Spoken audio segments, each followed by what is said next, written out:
다 함께 찬송가 425장 부르시면서 4월 28일 수요 예배를 하나님 앞에 드리겠습니다.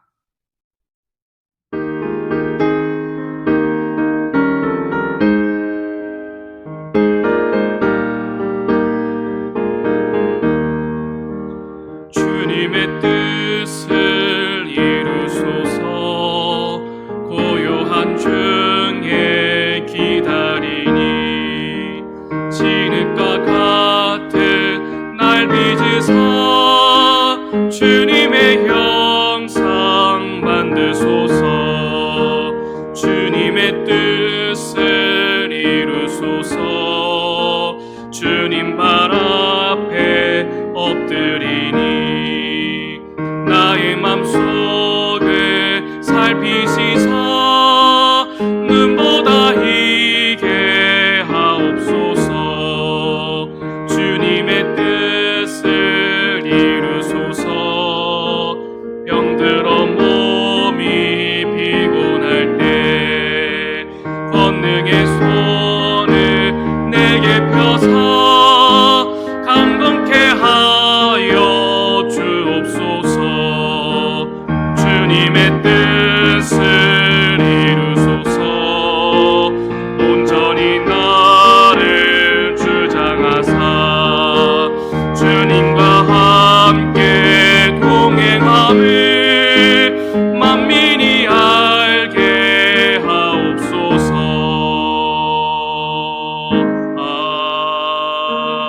아멘. 기도문 1번 기도문으로 함께 기도하겠습니다.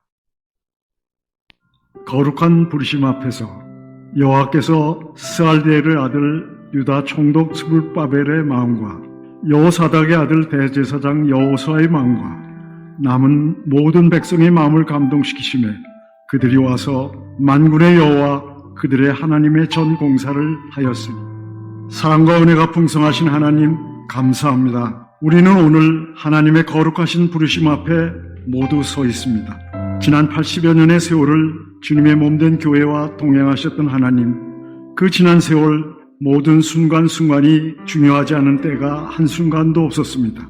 특별히 지금 세 번째 성전 건축에 우리를 부르신 이 거룩한 자리는 그 어느 때보다도 더 두렵고 떨림으로 우리를 서 있게 만듭니다. 하나님의 은혜 없이는 이 거룩한 사명을 감당할 수 없기에 우리는 겸손히 하나님의 도우심과 인도하심을 구합니다. 자비로우신 주여, 우리를 긍휼히 여기시사 하나님의 부르심에 순종하며 응답할 수 있게 하옵소서. 하느님이 세우신 교회는 이 땅에서 그 사명을 감당하고 하나님의 영광이 머물러 떠나지 않게 될 것을 믿습니다. 암울했던 일제 감정기 시절 1936년 11월 첫 주일에 하나님은 우리 교회의 첫 발자국을 내딛게 하셨고 200평의 땅을 일본 사람 기노시다 사가해로부터 기증받아 40평의 단층 목조 건물로 첫 번째 주님의 교회를 세우게 하셨습니다. 그 후 1970년 12월 6일 건평 189평 붉은 벽돌 2층 목사관 26평을 신축하게 하셨고 1977년 12월 건평 116평 3층 교육관을 신축하게 하셨고 예배당 2층 20평을 증축하게 하셨습니다.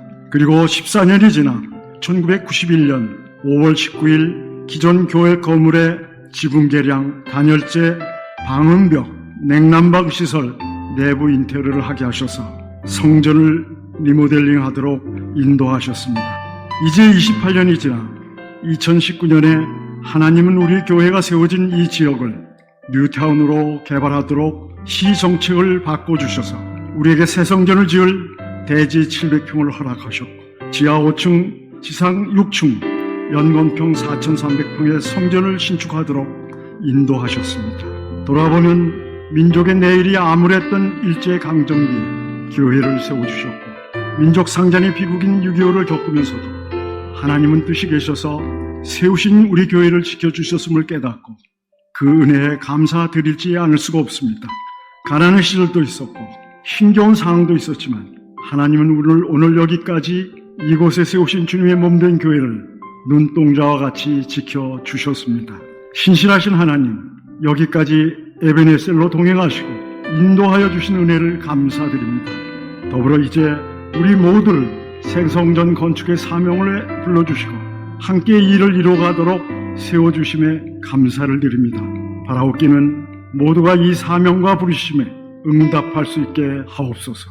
한 사람의 낙오자도 없게 하시고 유대 민족이 포로에서 돌아와 제2성전을 지을 때 여호와께서 유다 총독 스룹바벨과 대제사장 여호수아의 마음과 남은 모든 백성의 마음을 감동시키심에 그들이 와서 만군의 여호와 그들의 하나님의 전공사를 하였던 것처럼 우리 모두의 마음에 감동을 주시고 그 공사를 함께 시작하고 함께 완성해 가도록 은혜를 베풀어 주옵소서. 주님을 믿고 의지하며 시작하였습니다. 이 놀랍고 위대한 일을 하나님의 영광과 기쁨을 위해 감당하게 하옵소서. 우리 모두가 그 사명과 부르심에 끝까지 응답하며 성전을 완공해 가도록 그 길을 인도하여 주시옵고 동행하여 주옵소서. 우리의 주님이 되시고 교회의 머리가 되시는 예수 그리스도 이름으로 기도합니다. 아멘.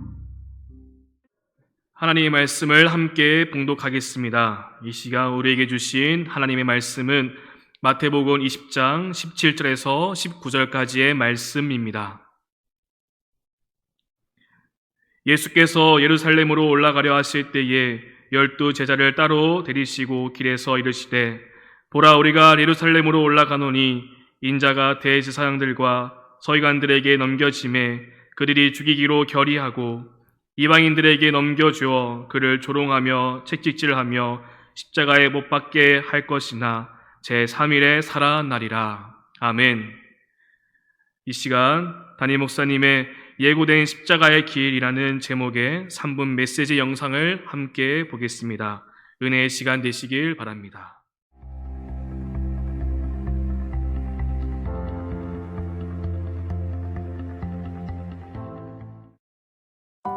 예수님은 마지막 십자가에 달려 돌아가실 것에 대하여 제자들에게 3번 말씀하셨습니다.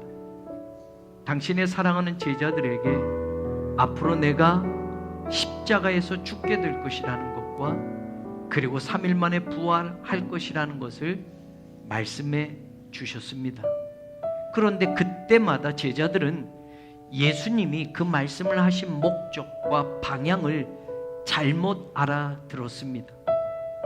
예수님이 내가 죽을 거야 그리고 3일 만에 살아날 거야 라고 말하는데 베드로가 예수님을 붙들고 말합니다. 그리하지 마십시오.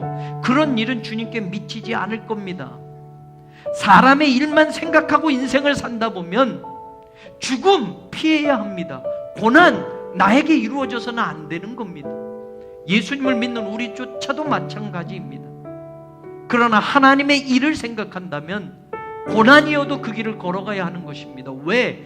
하나님의 구원을 이루는 것이기 때문에. 그래서 하나님의 일을 막으려고 하는 베드로를 예수님은 사탄아 너희들아 물러가라 라고 말씀한 겁니다. 주는 그리스도시여 살아계신 하나님의 아들입니다 라는 고백을 드렸지만 진짜 그리스도의 길이 무엇인지 몰랐던 베드로의 그 고백은 감정적인 고백으로 끝나는 겁니다. 그런 베드로를 향해서, 그런 제자들을 향해서 24절에는 누구든지 나를 따라오려거든 자기를 부인하고 자기 십자가를 지고 따라야 한다라고 예수님은 말씀을 이어가십니다. 드디어 17절 예루살렘으로 올라가려 하실 때에 라고 마태가 기록한 것처럼 이제 마지막 예루살렘을 향하여 올라가고 있습니다. 예수님의 십자가의 죽음을 향하여 예루살렘으로 올라가는 마지막 순간입니다. 이제 예수님의 생애는 이 땅에서 며칠밖에 남지 않았습니다. 그때 예수님은 십자가의 길을 이야기하고 부활을 이야기했지만 제자들은 여전히 누가 더 크냐에 더 이어서 누가 먼저 좋은 자리를 예수님에게 받아낼 수 있느냐, 예수님의 이 땅에 세울 그 영광의 나라에 누가 먼저 좋은 그 자리를 선점할 수 있겠느냐가 그들의 관심이었습니다. 예수님이 세우고자 하는 하나님의 나라는 세상의 왕국이 아니었습니다. 예루살렘에서 예수님이 회복할 하나님의 나라는 세상 임금이 쓰는 왕관을 쓰고 세상의 권력과 세상의 부귀영화를 누리게 하는 것이 아니었습니다. 잃어버린 하나님의 백성을 찾기 위해서 십자가를 지시는 고난과 침뱉음을 당하는 모욕과 살점이 떨어져 나가는 채찍질을 받으며 마지막 피 한 방울까지 우리를 위하여 쏟아내어 주시는 고난의 길이었습니다. 예수님은 그런 주님의 길을 이해하지 못하는 제자들을 다시 불러 말씀합니다. 으뜸이 되려 하지 말고 섬기는 자가 되어라. 사람의 일, 땅의 것만 전부인 삶이 되지 마십시오. 하나님의 일도 생각해 보십시오. 하나님의 것을 생각하는 한 주간이 되기를 간절히 소원합니다.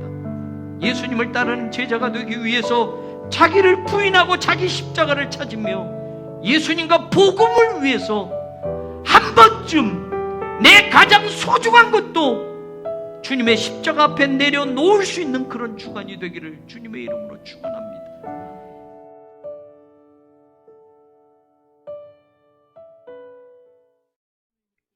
다 함께 주기도문 하심으로 예배를 마치겠습니다. 하늘에 계신 우리 아버지여, 이름을 거룩히 여김을 받으시오며 나라가 임하옵시며 뜻이 하늘에서 이루어진 것 같이 땅에서도 이루어지이다.